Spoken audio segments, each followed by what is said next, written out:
मकर संक्रांति एक पर्व नुहे, यह हेउछि नुआ आलोक, नुआ आरंभ और नुआ भाग्यर संकेत। मकर संक्रांति रे सूर्य देवता मकर राशि रे प्रवेश करती। एही दिनठू उत्तरायण आरंभ हुए। दिन बड़ हेबा आरंभ करे, अंधकारु आलोक दिगकू यात्रा करे। एही दिन दान धर्म कले पुण्य मिलिथाए। मकर संक्रांति दिन कौन करिवे?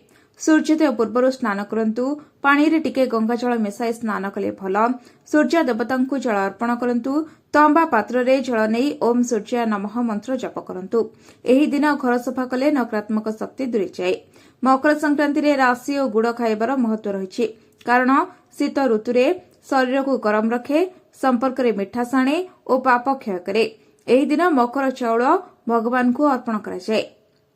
एही दिन कौन कौन सबु दान करिपारिबे आसंतु जानिबा। राशि, गुड़, कंबल, अन्न, वस्त्र दान करंतु। दान करिबा समय रे केबे अहंकार करंतु नहीं। मकर संक्रांति रे दान कले पितृदोष और ग्रह दोष कमी थाए। तेबे आसंतु जानिबा एही दिन कौन सबु करिबे नहीं। एही दिन झगड़ा करिबे नहीं, मद्यपान करिबे नहीं, काहाकू अपमान करिबे नहीं, मिछ कहिबे नहीं, कारण एही दिनर कर्म पूरा वर्ष उपरे प्रभाव पकाई थाए। तेबे एही दिन एमिति कौन 5टी कार्य कले आपणक भाग्य उदय हेब आसंतु जानिबा। मंदिर रे दीप जलांतु, गाई को गुड़ चाउल खाइबाकू दियंतु, घरे धूप दीप जलांतु, ओम नमः शिवाय मंत्र 108 थर जप करंतु, बड़ मानकर आशीर्वाद नियंतु।